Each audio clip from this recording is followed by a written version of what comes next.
তোমরা অনেকেই ভিডিও দেখো কিন্তু ভিডিওতে লাইক করতে চাও না। প্লিজ প্লিজ বন্ধুরা, তোমরা অবশ্যই ভিডিওটা দেখার আগে একটি লাইক করে দাও। তোমাদের একটি লাইক, একটি কমেন্ট আমাকে ভিডিও বানাতে অনেক মোটিভেট করে। কথা দিচ্ছি তোমাদের সবার গল্পটা খুব ভালো লাগবে। ঘটনাটি ঘটেছে আজ থেকে প্রায় 30 বছর আগে। ঘটনাটি আমাদের সাথে শেয়ার করেছেন সদাশিব বাবু, যিনি পেশায় ছিলেন একজন হকার।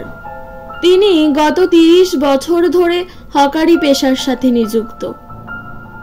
তিনি ভোর হবার আগেই অনেক দূরের গ্রাম থেকে রেল স্টেশনের দিকে রওনা হন।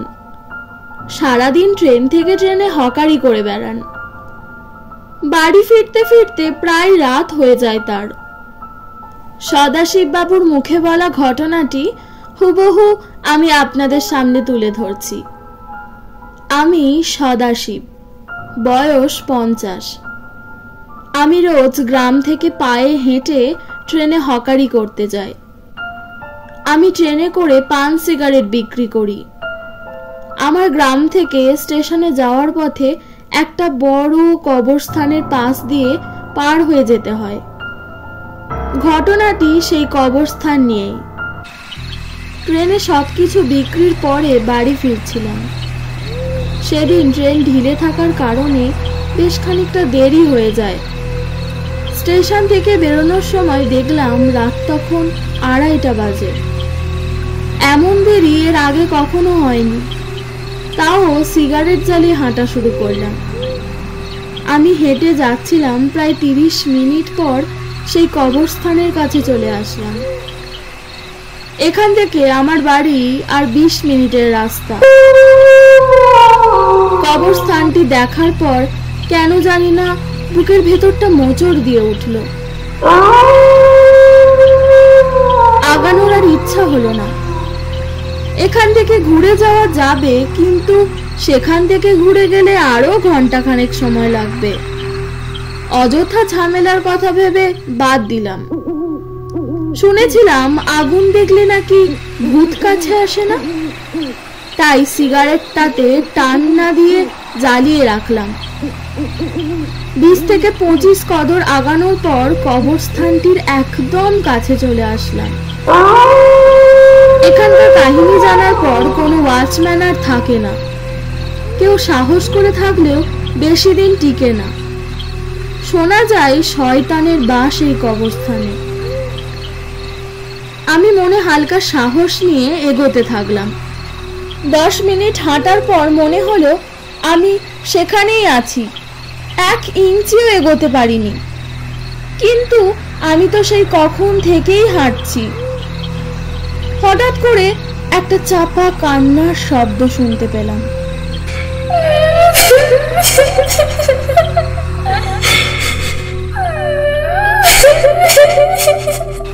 পিছু ফিরে দেখি একটা বাচ্চা, বয়স 2 থেকে 2.5 বছর মতো হবে, বলের মতো কিছু একটা নিয়ে খেলা করছে। ভাবলাম এত রাতে এই বাচ্চা এখানে কেন?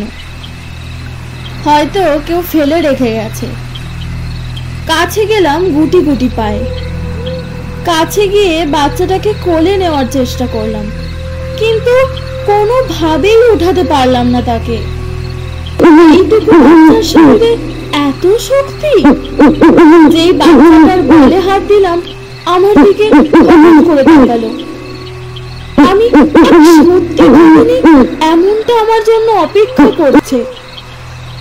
বাচ্চাটার চোখ নেই, পুরোটা কালো, যেন কালো রক্ত বেয়ে পড়ছে।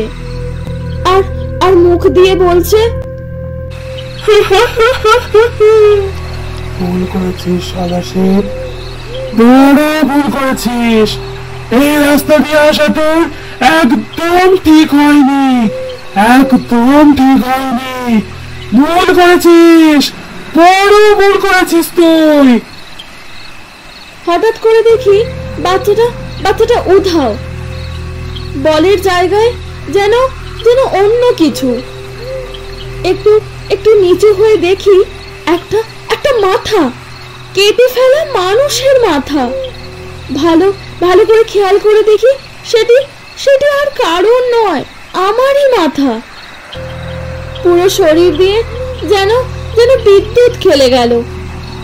আমি আমি নড়তে পারছি না। আবারও সেই শব্দ, সেই কথা। বড় ভুল করেছিস, এই রাস্তা দিয়ে আসা তোর একদম ঠিক হয়নি, একদম ঠিক হয়নি।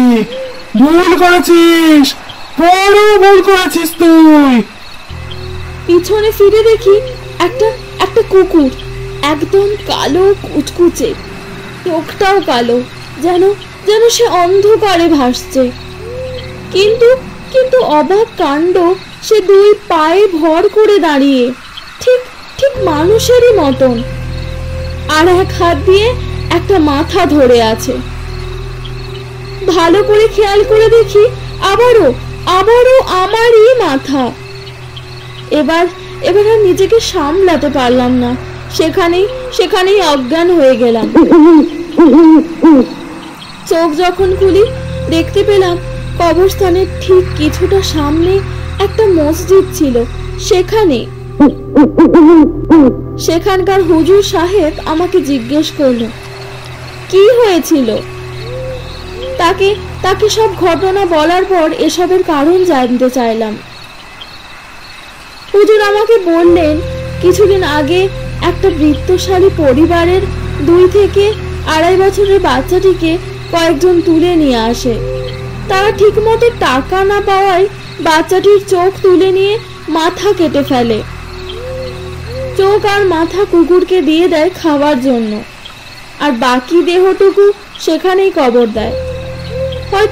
হয়তো সেখানে বাচ্চাটির আত্মা ঘুরে বেড়াচ্ছে।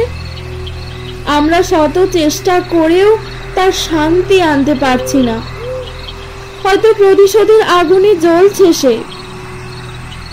তিনি আরো বললেন যে কিছুক্ষণ পরে আজান হবে, না হলে তোমাকে আজকে আর খুঁজে পাওয়া যেত না। আমার এখনো মনে আছে, আমি 2 সপ্তাহ জ্বরে ভুগেছিলাম, বিছানা ছেড়ে উঠতে পারিনি। এখনো স্বপ্নে সে শব্দ আমার কানে বেজে ওঠে।